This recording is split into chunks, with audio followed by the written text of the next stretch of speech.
Good morning, everyone, and welcome. This is Joe Scarice, founder and host of the Creative Bird Strategy House and podcast. Here every Saturday morning, 8 a.m., every Sunday morning, 9:30 a.m. Eastern Standard Time. We provide education, networking, and strategy. And I want to start off and thank our sponsors, of course. Always want to thank uh, our main sponsors, Perkatech with Yordell Perkins, our social media strategist, here to provide social media strategy for real estate professionals throughout the country. I'd like to thank Realty 411, Linda Pelagas, who provides a national publication for real estate professionals, as well as national events for real estate professionals to present and educate other real estate professionals throughout the country. I'd like to also thank MB Capital, your unsecured business line of credit referral program, which provides unsecured business lines for investors throughout the country nationwide, as well as Lendmark Capital. I'm a senior loan analyst there with providing asset-based lending on debt service coverage ratio, fixed to rent, fixed to flip, new construction, and strategy in building out your real estate portfolio needs. So I'm just pinging some people in to get started, and we'll get started here in the next few minutes. We've got a great discussion we're going to tackle today. We're going to be discussing the state of the short-term rental market. And I'm calling in from actually a vacation rental right now, currently here in Ocean City, Maryland. So getting to really see what's going on in our markets here today, especially from a vacation perspective. So we'll get started here in just a few minutes. I'm just going to put some things here together. Good morning, Amy. Good morning, Travis. How are you? I'm good. Good morning. How are you? Good morning. Yes. Ocean City, Maryland. A few extra drinks last night, and it was really it's great down here. Really nice. It's a drive to come down here, but once you get here, it's a lot of fun.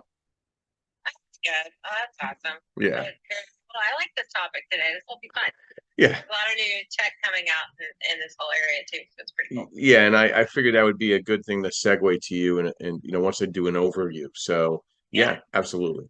So short-term rental market has been growing rapidly, with the U.S. market reaching 29.09 billion in 2023, projected to reach 81.633 billion by 2033. The growth is due to a number of factors. Increased travel, post-pandemic travel surge has benefited short-term rentals. Online platforms, growing use of online platforms for Airbnb and Vrbo has helped popularize the short-term rentals. Demand for budget-friendly travel. Short-term rentals can be affordable than hotels. And sharing economy. The sharing economy has contributed to the growth of short-term rentals. However, short-term rentals can present challenges for investors, such as fast guest turnover, extra regulations, rising interest rates. Some say that the market saturation increased competition, and demand for luxury rentals have also made a short-term rental less profitable for some hosts. When considering investing in short-term rentals, it's important to research the best markets in advance. Some factors to consider include location, seasonality, average occupancy rates, average pricing. Some cities, we're going to go over some top cities that are in the short-term rental space as well. Some current, listen, there's some concerns I have with short-term rental because I do lend on short-term rentals, but I do see some of the standard issues that pop up every time with a short-term rental. The biggest thing to me is I don't see the occupancy that people claim that they're going to be at. It's very hard to see 50% occupancy or better on some of these properties over the last trailing 12. And if there's no history, the appraiser as well as the lender is going to look at the market rent as well, and that's going to cut down on the loan to value and considering the property vacant at the time of purchase. So there's some moving parts with short-term rental. So let's go over that again. Someone that lends on short-term rental looks at a trailing 12 of income and expense on the property for the past 12 months. They look at the occupancy to be 50% or better to justify the short-term rental equation. If it doesn't hit the 50% or better, it falls back on the market rent. If it's vacant at time of closing, from an asset-based lending perspective, they're going to cut the LTV back anyway because it's vacant. So you're probably looking somewhere between 60 and 70% LTV max, whether purchase or refinance. And if it has no short-term rental history, there's no way that a lender can feel comfortable to take those numbers into account. So they'll always fall to the market rent. God forbid you do not rent the property out for Airbnb, and it needs to carry on its own 2 feet. So there's some, and then I'm concerned, and another things I want to throw out there is, there's recessionary issues. Inflation. Hell, the cost of just eggs nowadays is going away, and filling your kitchen is expensive. So, you know, is the hotel versus the Airbnb the almighty thing, comparative? It's hard to say. I really feel there's a certain type of person that wants to always use a hotel or motel, and there's a certain type of person that feels comfortable with the experience. And I'm not knocking either one. Myself, I personally enjoy the hotel type of environment. And that's because, I'm typically going just myself for travel, for business. Now, when you have a family of or families coming together, yeah, there's been great locations like in North Carolina, the Outer Banks, you got these 20-bedroom homes that people rent with families. That makes a lot of sense. There's more cost benefit to that than renting a hotel. Okay. And then there's camaraderie and there's, family time or friends time. I get it. But in recessionary times, with the cost of just keeping the lights on, is short-term rental making sense? Now, I know some sure point markets that are changing things to justify short-term rental and or primary residence. So it's the problem you're going to have is, do these individuals that live year-round in a house want a short-term rental next to theirs? Do they want that type of transient environment? Are the communities going to crack down and leave enough room just for the institutional investors, the big institutional companies, to do this and squeeze out the little guy or gal? So I do have some concerns with it. For the first time since 2014, revenue per available room decreased by 4.9%, and short-term rental growth slowed to 6.7% year over year, according to the 2024 Outlook report. Market saturation and heightened competition, the demand for luxury offerings have made short-term rentals less profitable for most or many hosts. So, in my opinion, I think it all depends. Some cities that I'm eyeballing that are really strong on short-term rentals in 2024 going into 25. I'd like to go over them so you kind of get an idea where the markets are. And this is based on typical home value, occupancy, average daily rate, and average revenue per year. Number 1, Columbus, Georgia. Number 2, Ellsworth, Maine. Number 3, Logan, Ohio. Number 4, Spring Hill, Florida. Number 5, Sneads Ferry, North Carolina. Number 6, Winter Haven, Florida. Number 7, Staten, Kentucky. Number 8, Port Angeles, Washington. Number 9, Akron, Ohio. And number 10, Fairbanks, Alaska. So, good morning, Amy. Welcome. Brief overview who you are, what you do, and thoughts to the state of the short-term rental market. And love to get a more of a prop tech direction in the discussion. Sure. Thank you. I'm gonna have to bounce in. I got, I'm gonna walk when I get meeting at 9, but I'll contribute when I can. So I am Amy Palvido. I am the founder and CEO of Facilimax, which is we are a commercial real estate data aggregator. And I'm also the chairwoman of the U.S. Prop Tech Council. So in this area for short-term rentals, there's lots of new technology coming out as far as, it's just there's technology coming out as far as how you price certain single-family homes, how you do the whole, how do you find off-market deals. There's basically, all around the valuations of homes. But there's also tech coming out now addressing the tweener market in short-term rentals, which is, not maybe a weekend stay, but a 3-month stay or a 6-month stay. And there's a lot of froth there because it's usually contract workers that are having to go here, there, and the other. There's one of the people part of the council. It's called Work B&B, and he solves that challenge. So he's a startup, but he is now a supplier to the NFL. And so every time somebody has to go to another location, like say for the Super Bowl, they have to find housing for all of these workers. And he became the housing supplier for the NFL because he saw a need for contract workers to find short-term housing. And when back in the days when I owned apartments, I used to do this inherently, but it always gave my lender heartburn. I mean, it was something to the point that they were like, okay, you can't have too many of these. So I think it's going to be kind of interesting to see what happens going forward with those. But I think right now, a lot of technology is being spent on that. Like, how do we solve this short-term defined as 90 days to 6 months, somewhere in there. So. Well, Amy, my question is the software staying up to pace and relevant to the smaller investor? Is it, or is that software kind of pricing itself out more toward the institutional company that's providing Airbnb or Airbnb or Vrbo? So as any startup happens, you have to chase the big dog because your R&D is expensive, right? So you got to be able to, but over time, the smaller investor gets to participate because they've created it. So is it coming out for the smaller investor? Probably not, because they've got to recoup all their costs for creating it in the beginning.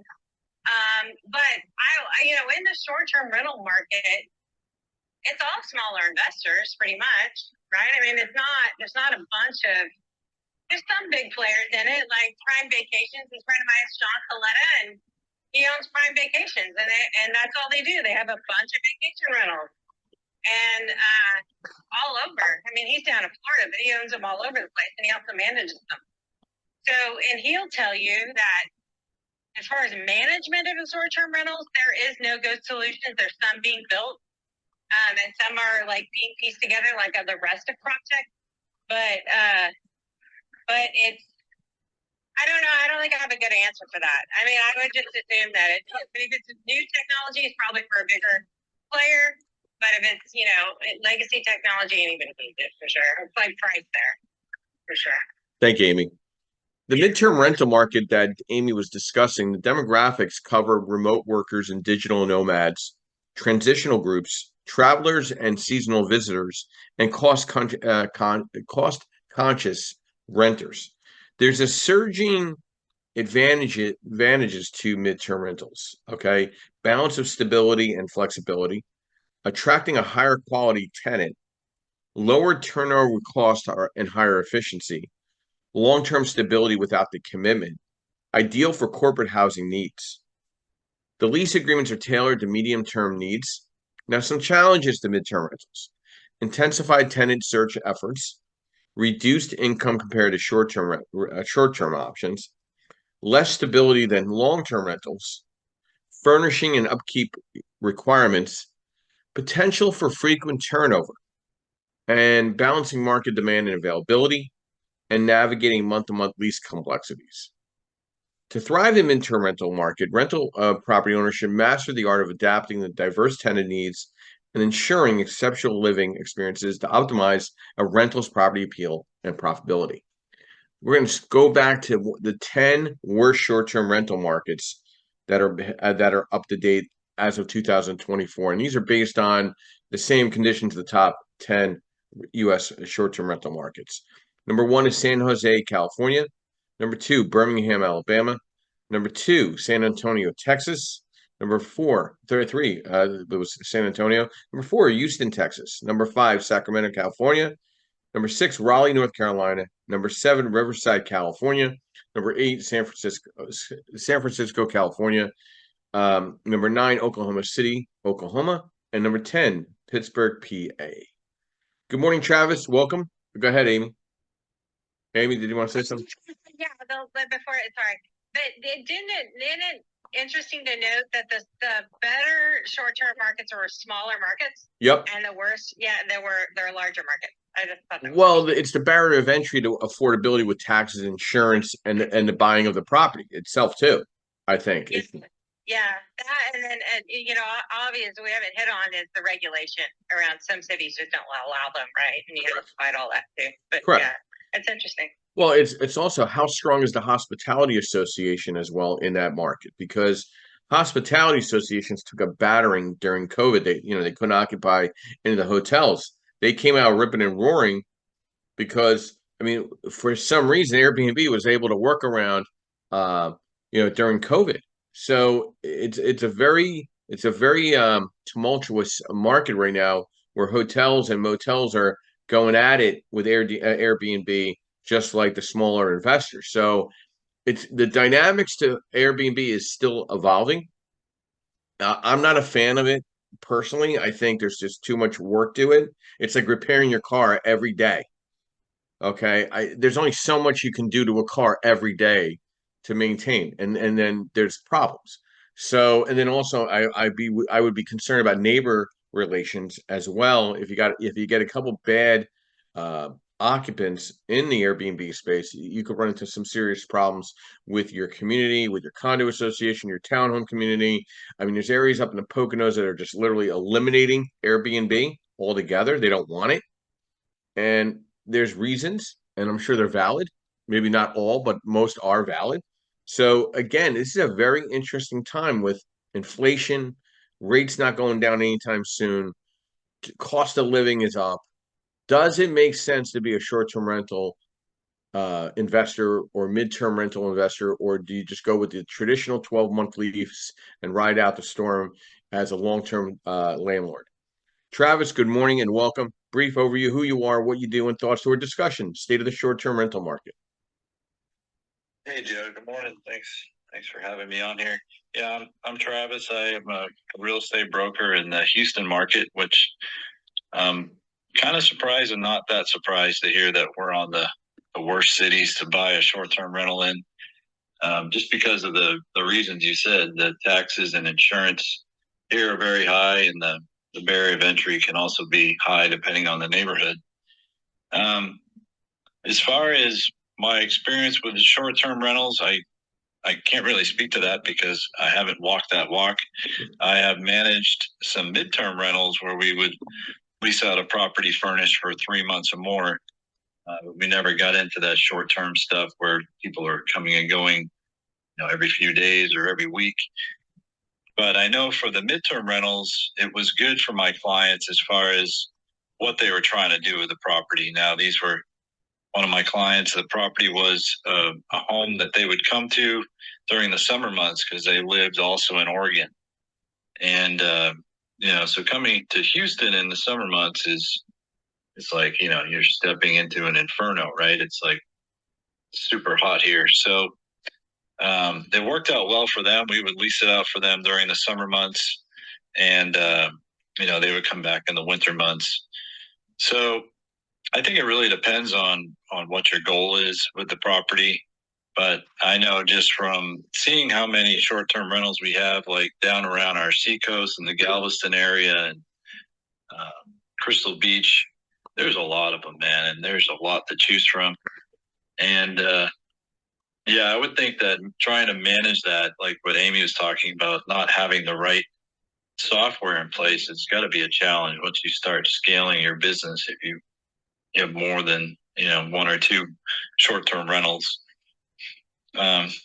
Anyways, that's what I have to say on it at the moment. Thanks. Thanks, Travis. Again, depending on where the property is and what your capability of landlording is short-term rental to play. You have to look at market engagement and pricing strategies no matter where you're buying, right? You have to also consider furnishing and amenities, operational intensity and involvement, also the legal and tax implications to the short-term rental, and then insurance and liability. Insurance is already tough. What layer does it add to the overhead on maintaining a short-term rental? And then obviously tenant relationship management. So these are things you need to think about of when you're comparing short-term rental versus long-term rental. Good morning, Cindy. Welcome. Thank you for raising your hand and coming up. Brief overview who you are, what you do, and thoughts to state of the short-term rental market. Oh, hi, Joe. Hi, everyone. It's Cindy Arione. I'm over in Salt Lake. I was actually listening to your replay and I thought, oh, I think his room's on. I better hop over here. Good to be with you all. The short-term rental. I'm going to yield my mic on that, Joe. I'm just tuning in. I do have a lot of thoughts from the yesterday's room, but let me get gathered in. I'm a realtor in Salt Lake City. Who I am, real quick. I'm a realtor in Salt Lake City. I work the surrounding area within an hour or so of the greater Salt Lake. I also own a brokerage in Europe. It's in Istanbul, Turkey. It's my 20th year there. I have a team on the ground. I do a lot of investment properties there, such as beachfront boutique hotels is one I just closed. We did a corporate spinoff, sold the shares. So I'm not your average agent in Salt Lake City, and I'm happy to be with all of you. Thanks, Joe. Back to you. And how is Salt Lake is kind of these like diamond in the rough. I mean, how is short-term rental impacting your market in Utah? So we have two different dynamics. We've got Salt Lake, which is the business hub, and then Park City, which used to be a secondary ski resort town. It's now year round. A lot of people moved in, of course, with COVID, but it had prior to COVID, we had been building to where it was more of a residential market, where a lot of people have worked remotely for the last decade, including myself. When I brought the kids to the States to go to school, I've been running my business in Turkey. So when COVID came along, it was no new adjustments for me. The short-term market in Park City is alive and very, very well. A lot of people there are different events. For example, Sundance Film Festival, if you where you can like 10x your money. So a lot of my clients will do the Augusta rule, rent their house out during Sundance, and that is a little special nugget bonus, yearly annual bonus, if you will. They tried to pass a bill for a moratorium on the short-term rentals because they were just trying to clean up the mop shops that weren't doing it right, causing ruckus in the neighborhoods and so on. But that didn't, what they did is put in some new stricter rules. It is very alive and well, Joe. We've got a lot of activity happening here in Salt Lake. It looks like we're getting the 2034 Olympics. And we all know what the 2002, that's why we're the diamond in the rough, Joe. Real quick, when Salt Lake got the 2002 Olympic bids, they got all that money. They spent it right with the infrastructure. And so, in any event, the market here is alive and well. Although it is seasonal, we do have year-round activities and a lot of draw into Salt Lake. So we have short-term here in both Salt Lake, Park City. They're only 30 minutes at the furthest from each other. And so, yeah, it's very strong and robust. Back to you, Joe. Thank you, Cindy. And there's evolving short-term rental regulations in all these markets. And again, depending how much impact from the transient visitors to these different communities is gonna show out at zoning meetings. It's gonna show out with the associations in the area. I have a concern about it in certain markets where if there's too many, then it's saturated. There's a saturation, and you're going to have a very low occupancy, and you're going to be cutting each other's throats. You're going to be seeing like discounts, cut here, cut there. Then where's the profit, right? Then you might as well just rent it long term. Okay. There's ways to effectively manage short-term rentals. Obviously retaining a property manager that handles short-term rentals in that market. Obviously, obtaining any required business licenses, creating an attractive but accurate listing, an accurate discussion to what your property is about, offering attractive amenities and features, focus on getting positive reviews, prioritizing maintenance and cleanliness, be energy efficient, Be prepared for expenses, protecting your assets with putting the property in the name of an LLC, and stay organized for tax season year round. Now, some platforms for marketing and managing your short-term rental, and this applies to Amy, but again, I'll add this and see if she wants to give any insight before we go to the next moderator.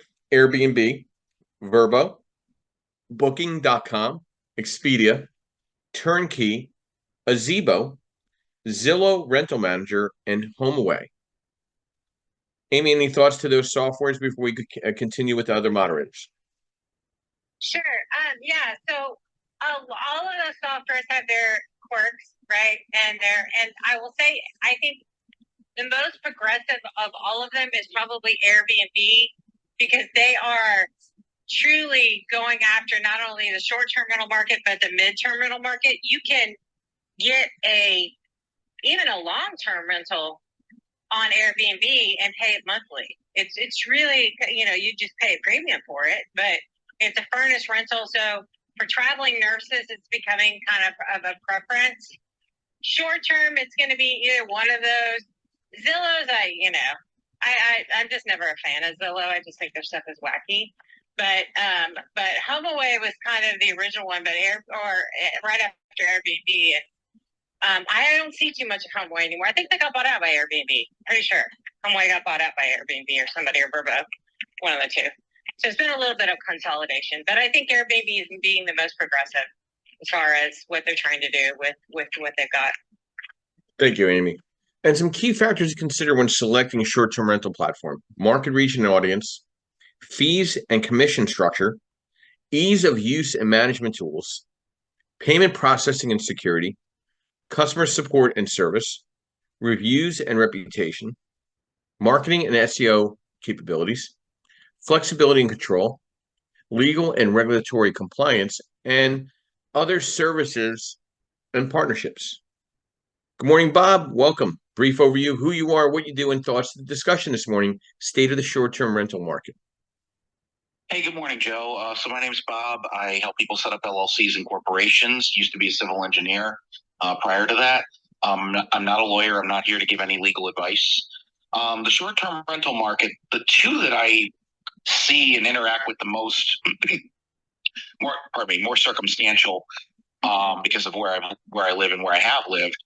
The one that keeps coming to mind is Rehoboth Beach, Delaware. And Rehoboth Beach, for those who are unfamiliar with the geography, is about 3 hours due east of Washington, D.C. In fact, they even call the area the Capital Coast because a lot of congressional critters own properties out there. But the D.C. institutional investors, and a lot of them were started out as attorneys or lobbyists or whatnot, began gobbling up properties along the Delaware coast and to a lesser extent adjacent to Ocean City, Maryland. Although the Delaware tax structure is far more favorable than Maryland's, which is why they kind of jumped over that state. And Rehoboth Beach has been going through an identity crisis because of short-term rentals, which has resulted in some absolutely bizarre showdowns at zoning hearings, city council meetings, and whatnot. For example, in 2015, a law was proposed that I believe only lost by one vote that would have banned vacationers. So anyone renting a property short term, the landlord would have had to cap the pool and not let the vacationers use the pools. And why? Because people who live there year round, who might be next door to a short term rental, claimed it was too noisy with the vacationers using the pools. Yes, this was you can Google this. This is real.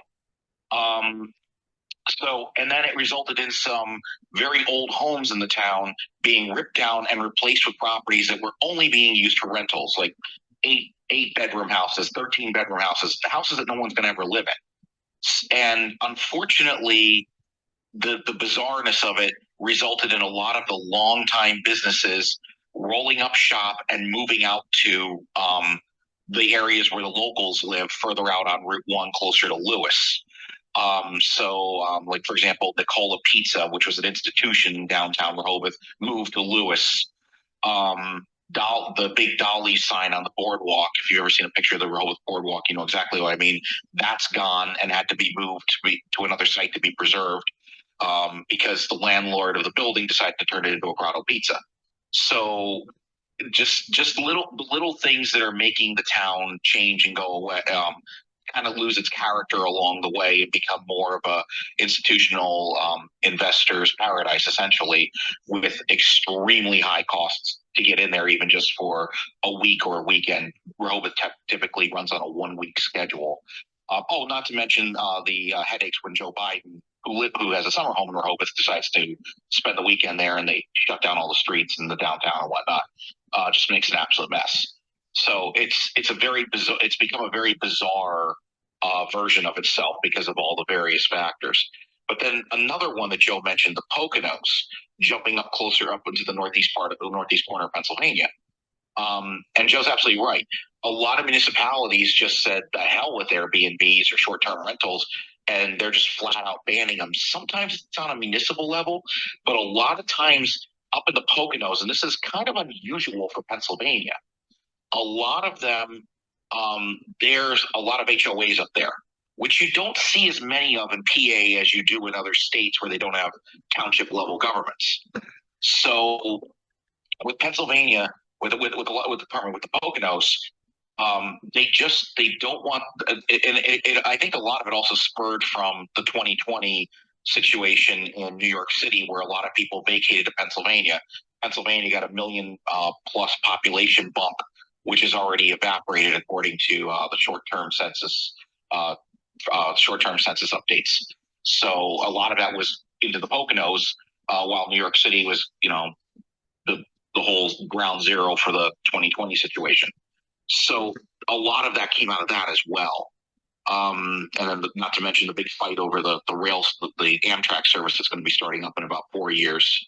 And if you know anything about that, you'll know I'm kind of stifling a laugh right now, if you know the history of that project. But the bottom line being, there's a lot of areas where short-term rentals would be absolutely wonderful to have, but the locals freak out over the idea of them happening all together.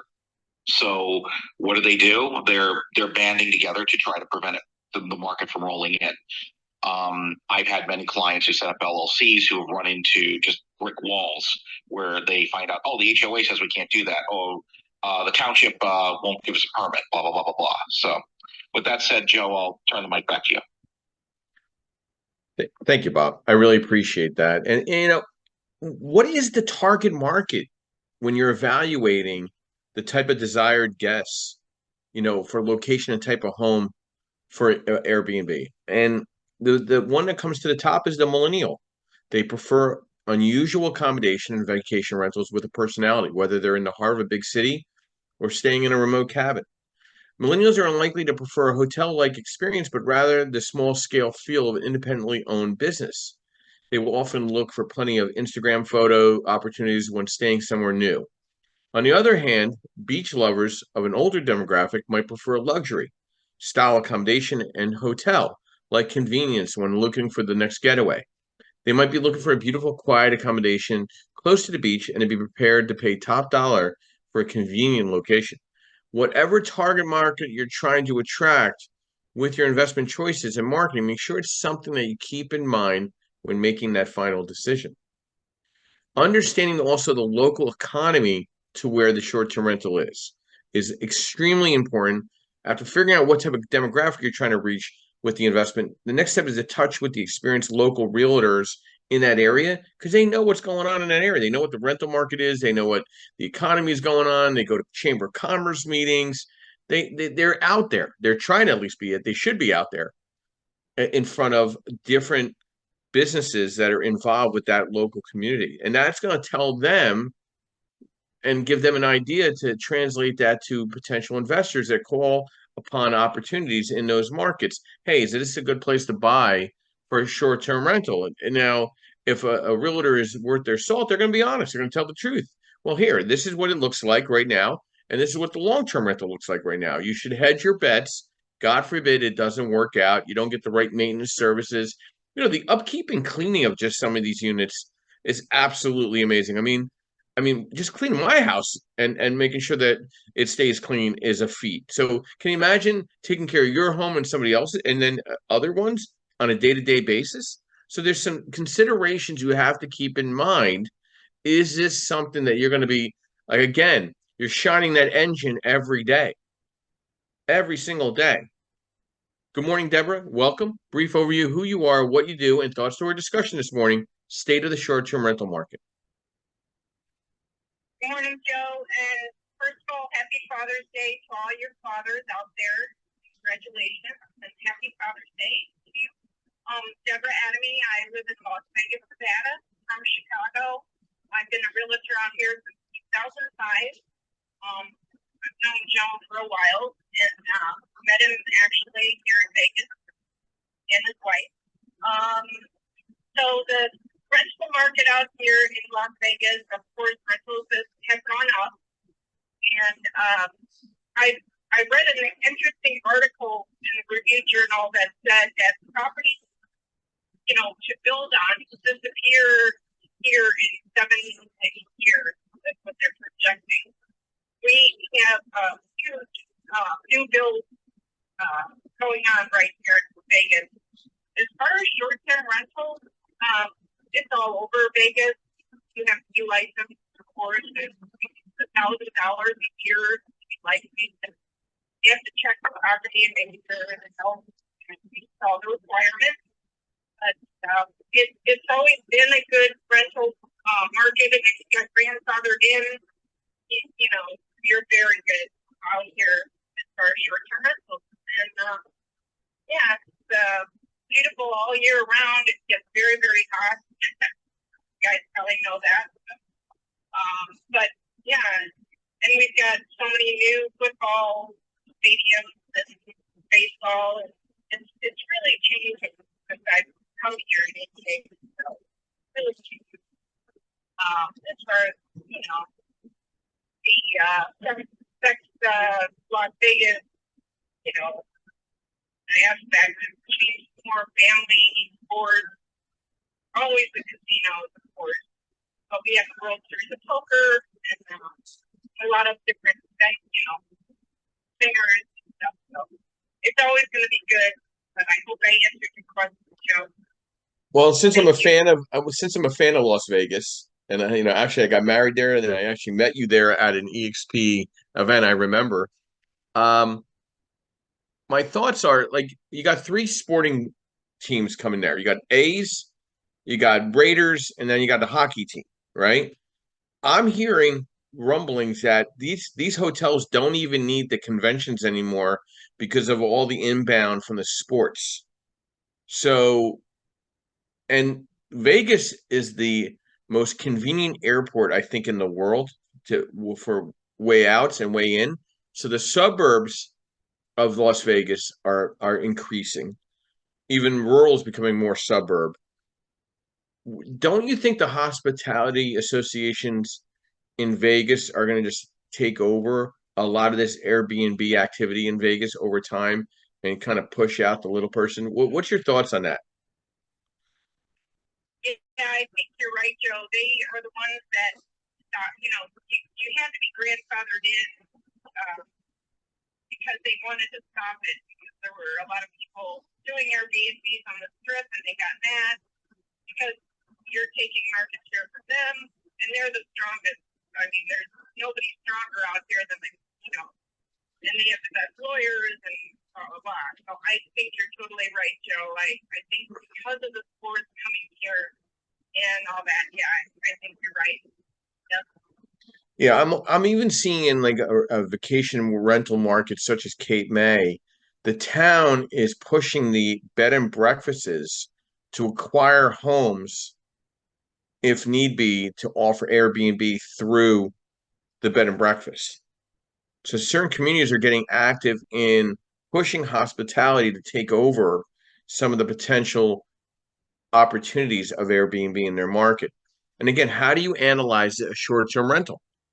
You got to look at the including demand and supply demand dynamics, the average daily rates, the occupancy rates, the seasonal trends, the regulatory environment.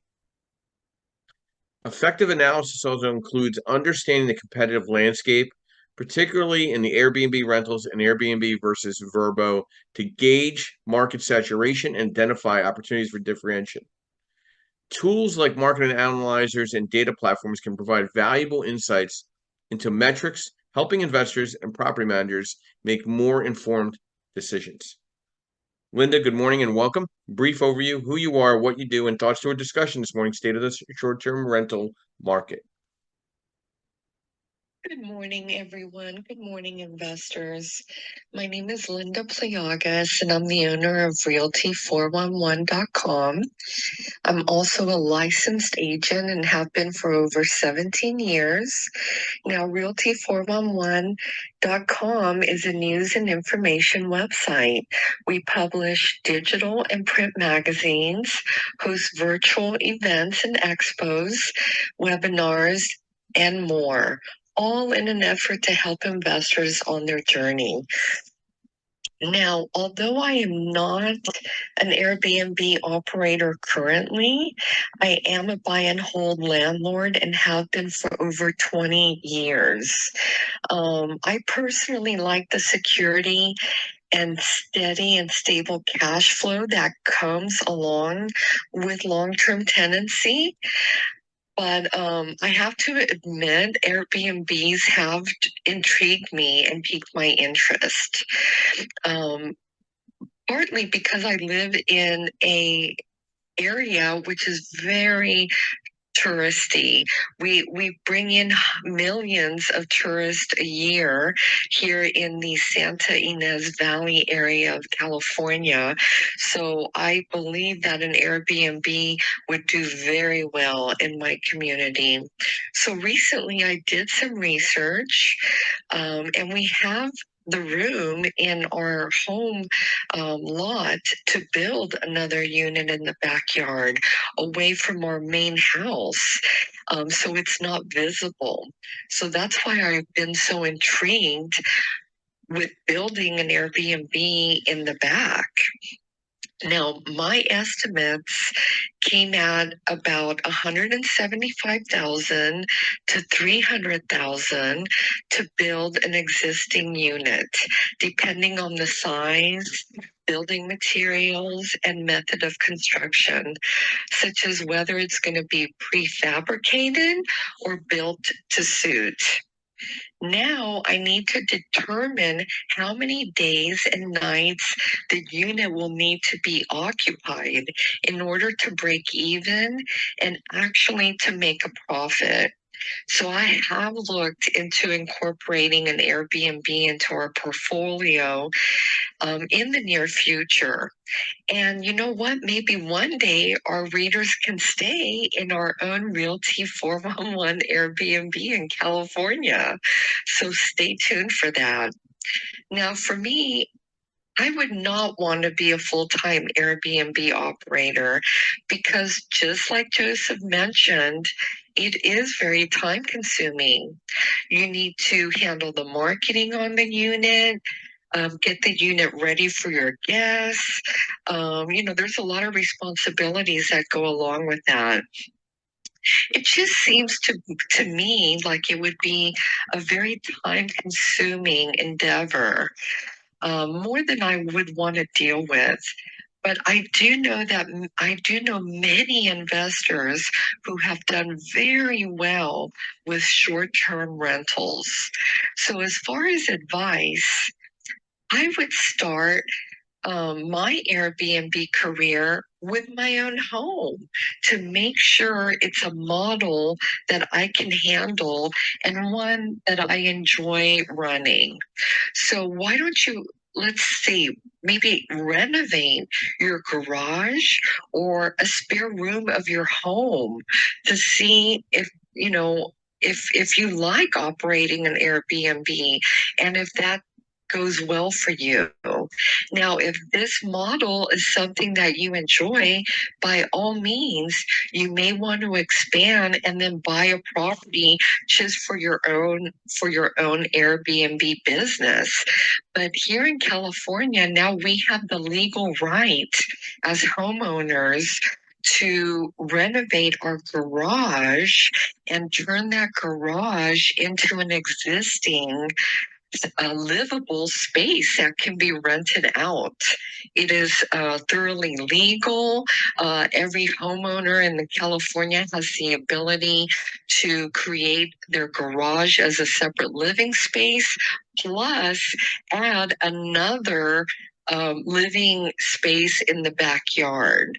So, I mean, you can start your Airbnb career by renovating your garage and renting that out as a short-term rental to see if that works well for you. And I hope this has given people some ideas on how they can start their own Airbnb business right in their own home. Thank you, Joseph. Linda, please stay on mic and thank you. So in regards to ADUs, and this is something that asset-based lending is taking into account. I don't know if you were aware of this, but now you can include the ADU revenue in a single family property as long as you have CO of that ADU.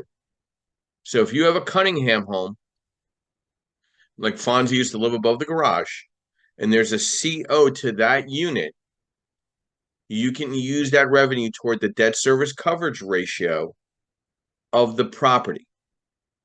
That was something that was not recognized for quite a while, but I think because of the laws in California, because of the overhead affordability of a home, adding that ADU is allowing asset-based lending to come in and lend on some of those properties because that extra revenue is needed to justify the DSCR of that property. So again, let me go over that again. The CO, if there's a CO for that ADU, even with the single family residential designation, asset-based lending is recognizing that additional income toward the overall debt service coverage ratio of the leverage, whether it's for refinance or purchase. Now, when it comes to short-term renting one of those units, there's not a consistency there. So you got to be concerned about that. If you don't have a trailing 12 and a 50% occupancy or better, it's going to fall back on market rent.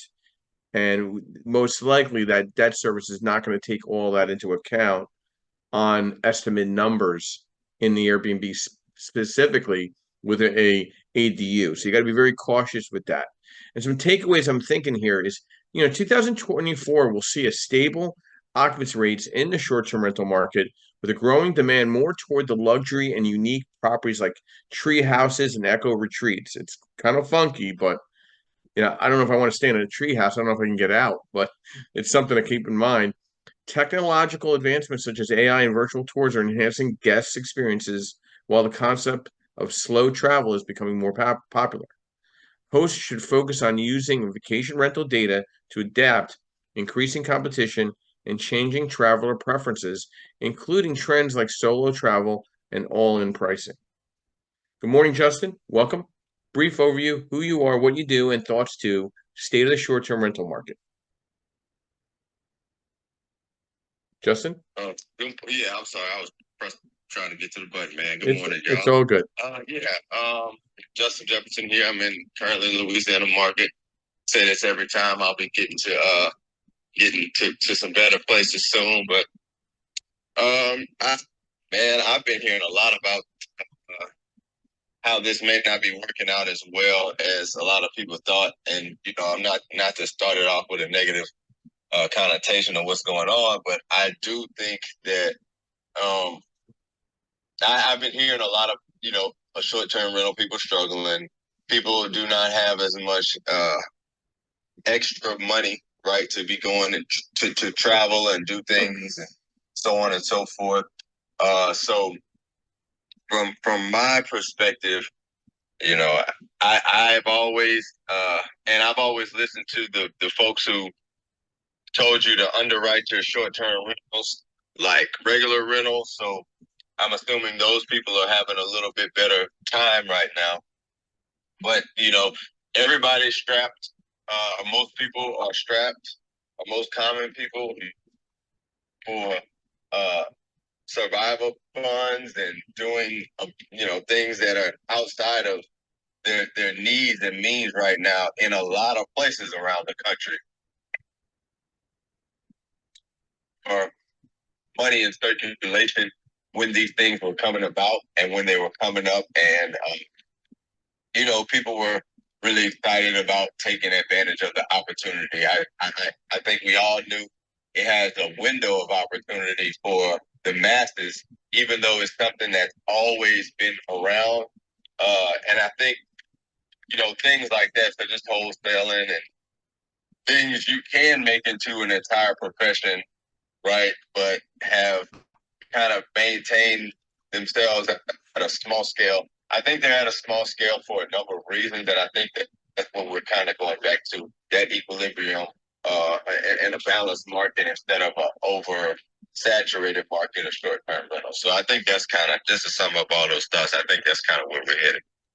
Yeah, I think we have a serious, rental issue with housing affordability, like a low income housing. So I think I agree with you, Justin. I think we're the Airbnb short-term rental market is going to evolve. I think it's going to it's going to be very separate. It's going to be more luxury rental experience.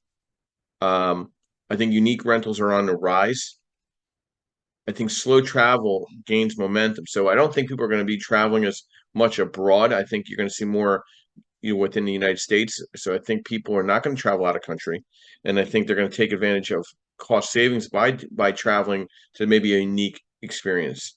And these travelers want virtual tours to know where they're. I don't want to come to a place and it looks nothing like what you booked. That would really upset me if I was somebody that's going to consider a short-term rental. And AI is going to transform the entire guest experience. Modern travelers are going to seek custom experiences, and you need the review. The reviews continue to influence the STR performance. Increasing competition keeps hosts on their toes.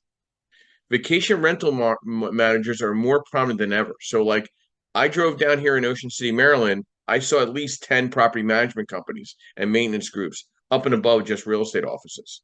So I think maintenance and management, the handyman is going to be so much more needed in this market, such as like Ocean City, Maryland, than say ever, because a realtor doesn't mean that they're going to be handy. You need a handyman to fix the odds and ends, electric plates, leaky sinks. There's a lot of ongoing wear and tear on a property. Okay. Solo travel will continue to surge, but it'll be very specific.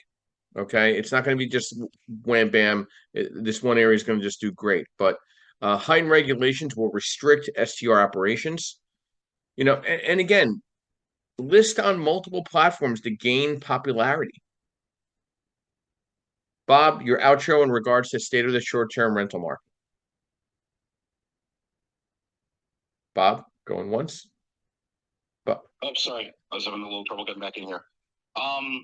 So basically, it comes down to my outro, same thing I usually try to warn people about. You heard a lot about the markets, the good ones, the bad ones today. You've heard a lot about, what things to look out for. And it just comes down to, if you're going to get into the short-term market, and by the way, Linda, that was very interesting what you just explained about California. Just for clarification, that is a statewide law, or was that local? No, Bob, that is a statewide law. Every homeowner now has the ability to turn their garage into a living space and also to add an ADU in the backyard. So really every homeowner in California can now turn their home into a legal triplex, which is amazing. So that's a unique example in the United States of where you won't really have much of an issue with that. I mean, I'm sure there's still going to be, people that are going to be upset about that, but it is what it is. It's a state law now. So the best thing to do, and we talked about this last week, make sure if you're looking at buying or building or going into a short-term rental market, do your homework on the market before you jump. You heard what I was talking about, the wacky regulations that Rehoboth Beach, Delaware came up with, how HOAs and townships in Pennsylvania are stopping Airbnbs from going into tourist areas. Make sure that before you drop the money on these properties, that you're not going to run into issues, pushback from the neighbors, from the municipality, HOAs, that there isn't some mentality that wants to keep them out of there, but also make sure the market is viable. I'm struggling mentally to imagine an Airbnb market operating even north of the Poconos and Scranton. If you've driven around and seen some of those houses, you'll know exactly what I mean. I'm actually stifling laughing thinking about it. But they just do your homework, make sure everything is set up properly. And one comment Joe made about, he said, set things up with an LLC. Just a reminder, if you're going to use LLCs, they do not protect you retroactively. They must be in place, active, and properly set up before you sign on the dotted line to get the loan or purchase the property. If you try to go back and retroactively repair it, it will not protect you for anything that happened prior to that date, especially if you're dealing with short-term rentals. Something to very, very carefully take into heart so that you don't accidentally not run into a problem that could jeopardize your own investment in your own properties that have nothing to do with it, or in the case of California, your main house on the same property. So things to think about and talk to your power team about.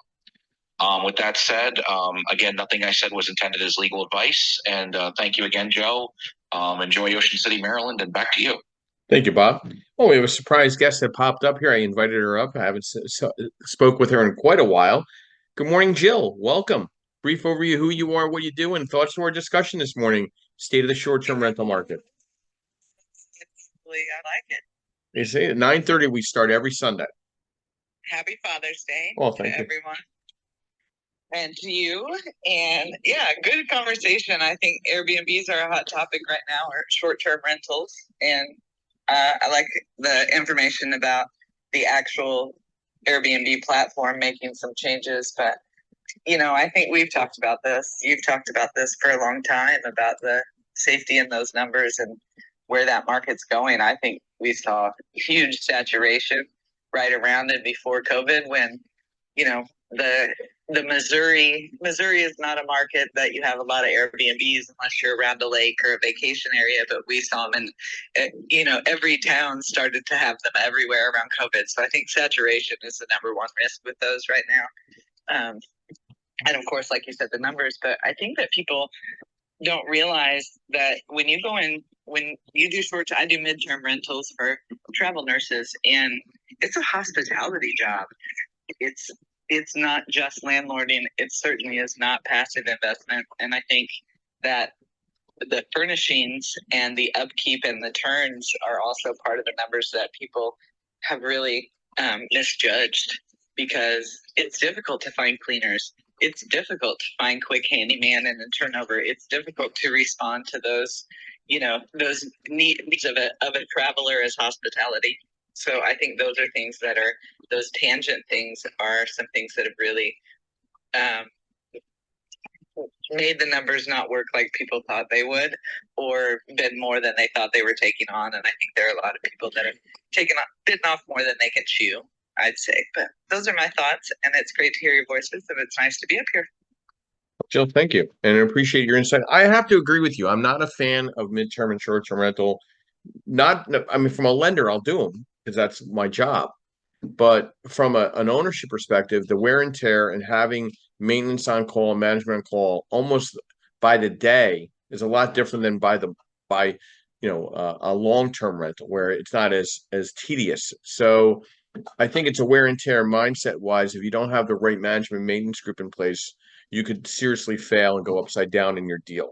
So you got to be very cautious about that. And you got to look at the barrier of entry and does it make sense for you as a long-term investment? Are the tax benefits in your favor? Are you buying in the LLC? Are you looking at asset protection? Are you hiring the right property management maintenance group in that area? So these are some great conversation today on the state of the short-term rental market. I want to thank our sponsors, Realty 411 with Linda Pelagas. I want to thank Percatech with Yardell Perkins. I want to thank MB Capital with Eric Maws and myself and Nick DiFederico. I want to thank also Lenmar Capital your asset-based lending provider. And then also, announcement I made yesterday, I've now moved my licenses to active with TCS Property Management, which is in about 14 different markets.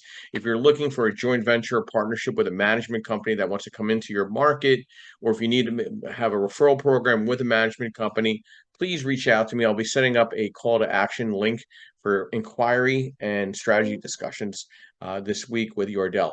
So again, everybody have a blessed Sunday morning. Happy Father's Day to everyone. And my quote this morning, it costs $0 to be a decent human being. See you next week, Saturday morning and Sunday morning, 8 a.m. and Sunday morning, 9:30 a.m. And have a great, fantastic week. I'll be ending the room in the next 30 seconds.